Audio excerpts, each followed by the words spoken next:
примеркаға дайындаңыз. Бұның арқасында замок болады, потому что бұл кішкене притальный тұрады.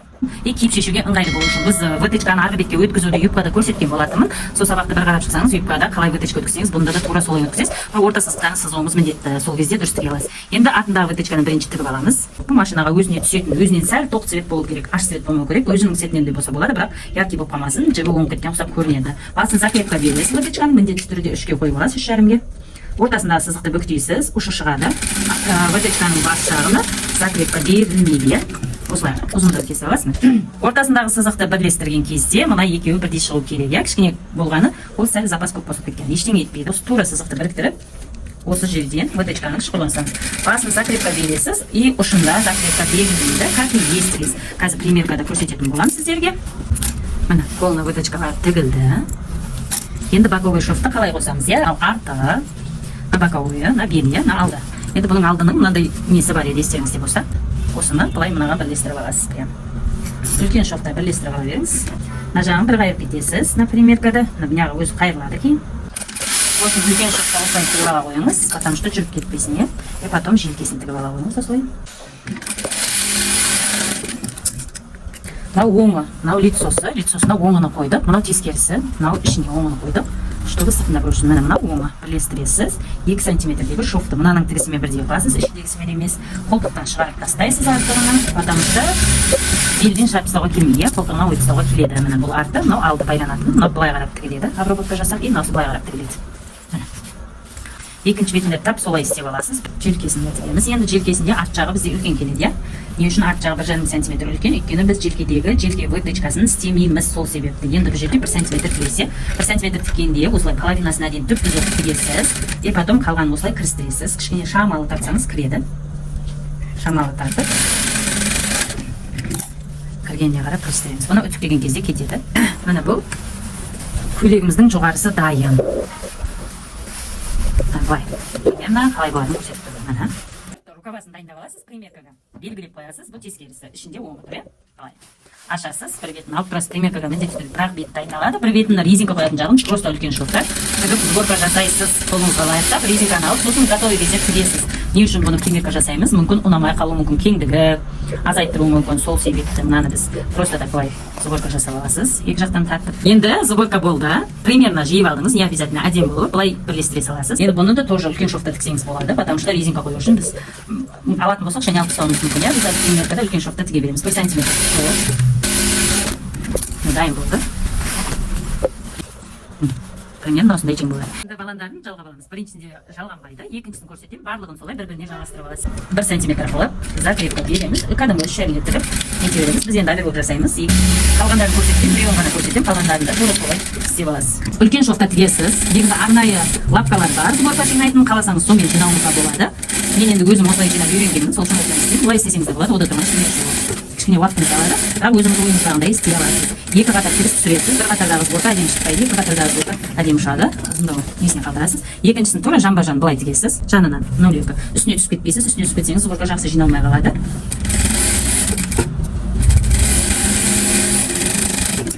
Ана, ол екінші қатары дайын болды. Бірінші қатары, енді екінші қатарын істейміз.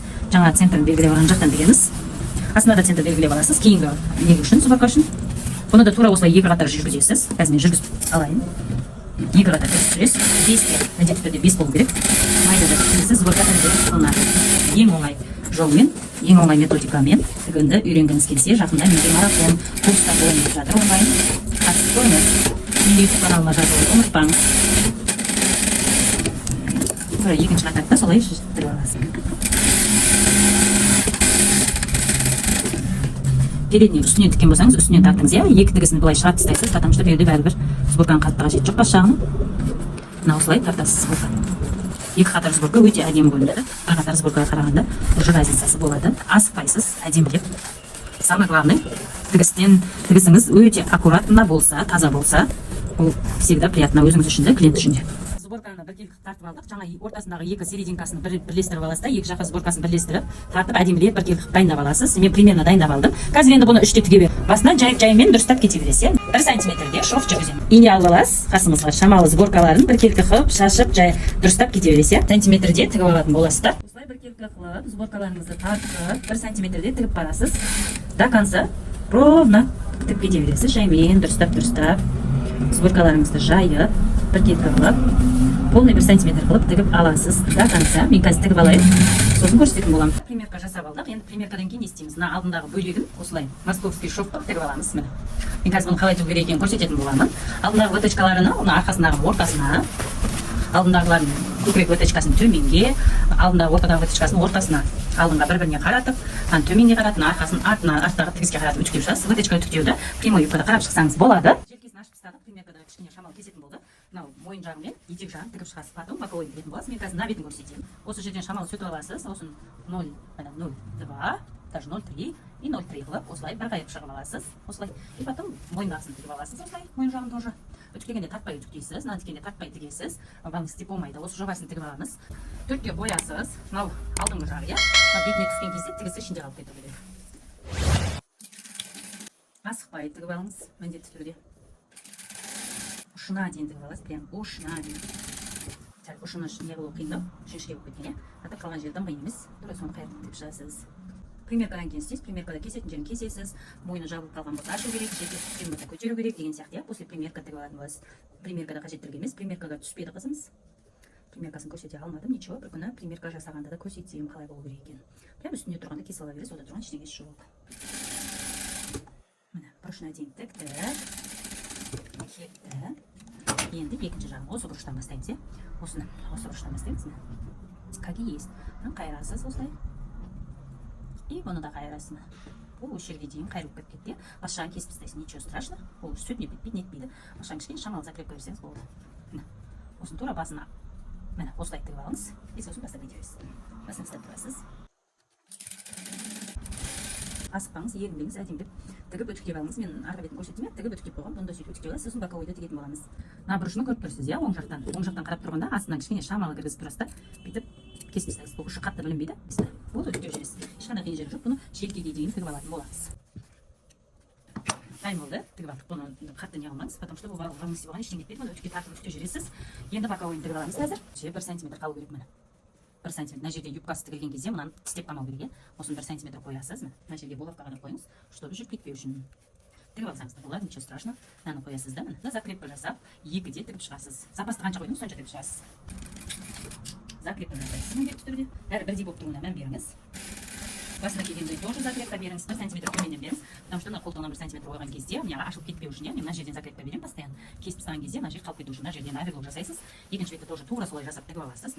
Желкесін кестіңіз ба алдында, тура сонда кесіп аласыз. Мен мына видео қосылды ма десем, қосылмай қалыпты. Сосын мына желкесіні қолтық жағына бірлестіресіз, міне бірдей қылып, булавкаға дайсыз. И сосын қойып аласыз. Қойып алған соң, міне енді біз мына жерге дейін кестік, иә. Енді осы жерден бияғы 1 сантиметр ойымыз керек. Міндетті түрде мына төртеуі де бірдей болып тұру керек міне. Қолтығы 1 сантиметр түседі, потому что қолтығы қысылып қалған. Осылай 1 сантиметр кіргізіп.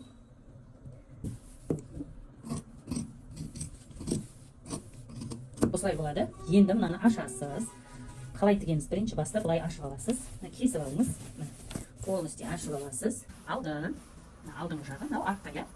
Артына емес, алдына тігеміз. Обманка тек алдында ғана. Үлкен шовта, мына жағына шыға жермейміз. Екеуін бірдей қойып аламыз. Осы жерден тігіп шығамыз. Алдына 1 сантиметр жетпейді. Үлкен шовта тіге беріңіз. Сосын мына жерін тігіп шығасыз.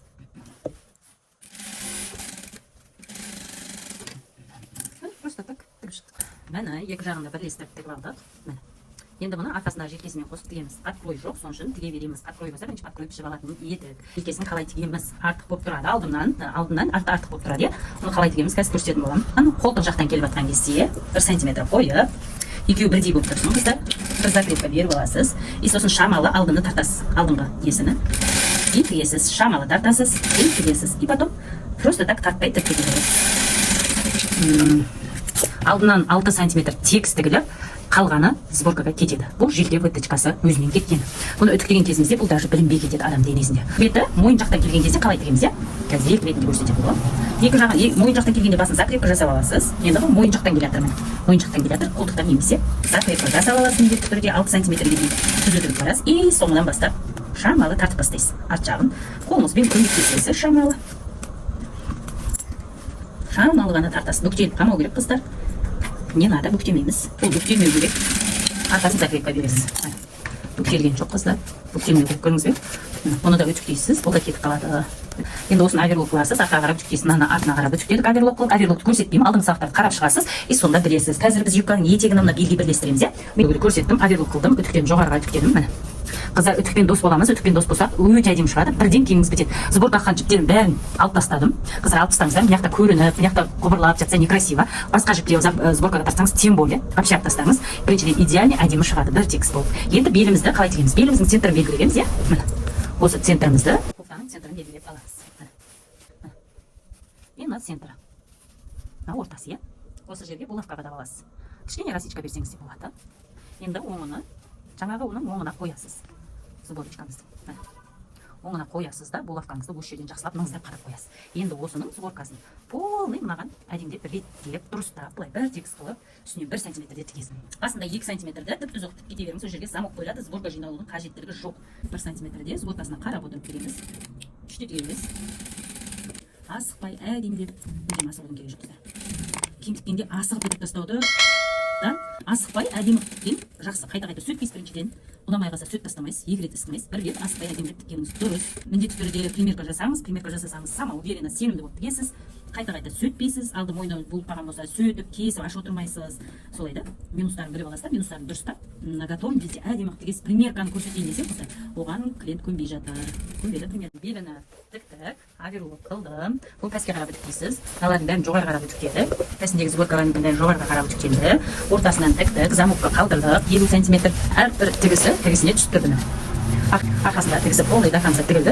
Қия материалды кесіп аласыз. Мынау ені, мынау бойы мына материалдың. Бұны қия қылып кесесіз. Екі бүктеп та орамал сияқты қылып. Былай 4-3 болады ғой. Соны екі бүктеп ортасын қиясыз. Оның ортасын міне 3 см кесіп аласыз. 3 см кескенде осылай тұрады. Бұны біз созып үтіктейміз. Мынаны созып үтіктеп алдық, дайындап. Қазір енді бұны мойнын қалай тігу керек екенін көрсететін боламын. Бірінші замокты тігіп аламыз. Замокты өткен сабақтарда көрсеткен боламын. Бірінші замокты қойып аламыз, потом мойынды тігеміз. До конца жауып қойсыз, көрінбейді. Потом үтіктеп қоясыз. Все. Мынаны үтіктейміз. Міне бәрі бірдей болды. Желкесін бәрін үтіктеп дайындадық. Енді горловинасын мынандай немен тігеміз. Мына беті, тескерісі, мына беті лицосыны, лицосыны мына жақтан тігесіз. Мына беті оң. Оңыны тескерісіне қоясыз, кішкене шамалы шығарып қоясыз мынаусыны. Осылай мына лапку тігесіз, лапкамен бірдей тігесіз. Мына керек жоқ бізге, мына лапку тігіп шығасыз.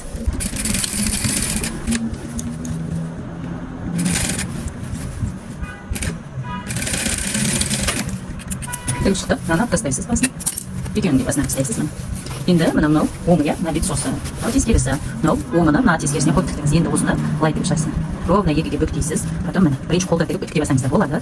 Жоқ тіге берем десеңіз, оны тіксеңіз болады. Бірінші мынаны былай істеп, мына жерін закреп қағып тігіп аласыз. Сосын аударамыз. Біз көшіне жіп тігіңіз, замокқа тақап тігіңіз. И сосын бұны алып тастайсыз. Айырып аласыз. Екі басын бірдей, тура мынадай екіге бүктейсіз. Міне көріп тұр ғой. Осын тура екіге бүктеп тұрып, міне. Осын былай бүктейсіз. Тура осыдан тігіп шығасыз. Қазір бастадым басын. Тура осылай тігіп шығасыз. Артын кесіп тастайсыз. Екіге бүктеп. И сосын есіне апарасыз. Оған подкройдың керек жоқ біздер. Подкрой болса жазда ондай қатты не емес. Тем более мындай хлопок штапельдерге подкройдың керегі жоқ. Бұндай не істесеңіз, мойныңызда әдемі тұрады. Бұл да әдемі обработканың бір түрі. Көбіне бұны детскийлерде қолданған түрі. Взрослыйларға да қолдануға болады. Когда шифон без подклад тігілгенде міндетті түрде осындай обработка жасалынады. Потому что оларға подкрой келмейді. Жазғы киімдерді осылай жасасаңыз әдемі болып тұрады. Басында тура солай әдемдеп істеп бітіресіз соңында. Кішкене неғып қалды, үтікке дұрыстап жібересіз. Енді бұның замогын үтіктейміз, мойнын үтіктейміз, замогын тартып үтіктейміз, білесек. Мына несе колодкаға кіргізіп, осылай как есть қалай жатады, мойнында тура сөйтіп үтіктейсіз, бүйтіп жатқызып үтіктейсіз. Оны бүйтіп алып үтіктейміз, бүйтіп үтіктесеңіз алып көтеріп қалып кигізесіз. Мынандай колодкаға көрсеткен боламын, бақшық сондайларға кигізесіз. Мына қалай жатады, былай тұр ғой, солай жатқызып үтіктейсіз. Полностью. Үтікті көрсетпеймін, видео ұзақ болып кетеді. 1 сантиметр тігесіз, рукаваны өткенде неге істеледі ғой, мынандай астына резинка тігетін боламыз. Дайын көрсетейін. Басына сборка дайын қойдым. 1 сантиметрде тігесіз, оверлок қыласыз, үтіктейсіз. Мынау арт жағына үтіктелінеді. Мынау растичка берген жағыңыз алды болады, арт жағына үтіктелінеді. Мына жағы дайын, оверлок қылдық, үтіктеп дайындап қойдық. Енді резинасын тігеміз. Резина қолымызға да былай болу керек. Міне кішкене шамалы ғана не ең кішкентай екен. Былай тұрғанда шамалы тар қысымға тұру керек. Тіккен кезде сәл босайды. Енді бұны бір-біріне бүйтіп тігіп аламыз. Тігіп алдық. Енді бұны мынаған тігеміз. 0,5 қайырдық. Мына замок резинаның астына түсіреміз. Осымен тақап резинканы тігіп алмай, мынаған жақын тігеміз. Резинканы тікпек дейміз қыздар. Резинканы вообще тігуге келмейді. 0,5 қана қайырасыз, көп қайырмайсыз. Өзің ғана тігіп кете бересіз. Резина именно ненікі болу керек. Жеңге белге тігілетін резинкасы табуға болмайды ғой. Міне жүру керек резинка ішінде жүріпті. Ішерін басып тігіп жібермеңіз, ішінде резина жүру керек. Осылай қайырасыз, жақындап и осылай тіге бересіз. Осылай тігесіз. Мына достар, үтіктеп алдым, замокты да. Жеңнің бір жағын қойып қойдым. Енді екінші жағын қалай қоямыз, солай көрсететін боламын. Жеңге уже тігіп дайындап алдық, резинасын қойып алдық. Осының екіге бөлесіз. Осы жерден екіге бөлесе, мынау ортасы осы жерде бөлесіз да, осы жерден тігісті үлкен шовқа қоясыз да, үлкен шовта 1 сантиметр қылып тігіп шығасыз. Просто так шов тігесіз. Тіктіңіз. Төбесінде сборка жоқ, слегка сборка болу керек. Сборка жоқтың өзінде слегка сборка болу керек. Жең киіліп тұру үшін. Міне слегка сборка шығарып аламыз. Полный. Енді осыны жеңге қалай қоямыз? Мынау желкесі. Осыны екіге бүктейсіз. Міне екіге бүктегенде тігістен сәл ауды арт жаққа осы жерге расичка бересіз. Енді іш жағынан желкесіне мынаның расичкасын қоясыз. Алдындағы расичка алдына түсу керек. Жеңнің көйлектің алдына түсу керек. Расичканың несіне қоямыз. Слегка сборка. Осы жерге болатқа қадайтын боласыз. Осылай болатқа қадайсыз.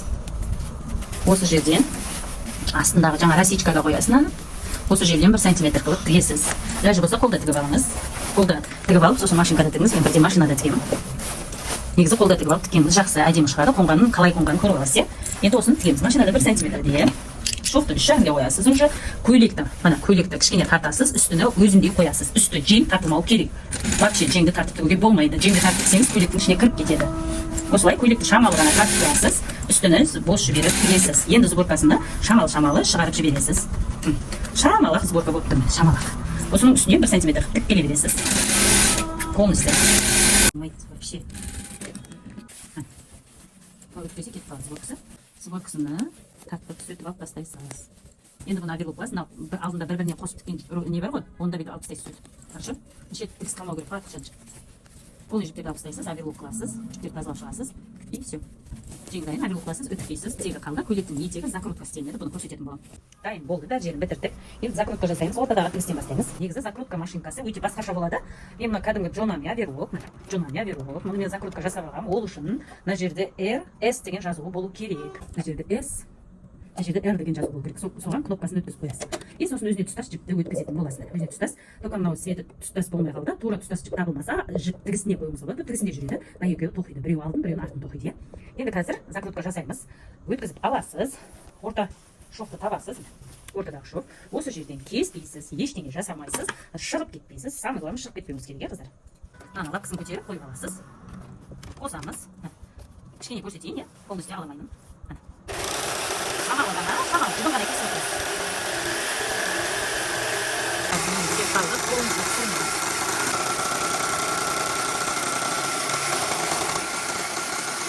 Міне достар, дайын болды. Алды. Несі? Пайда болады. 1, 2, 3, 4.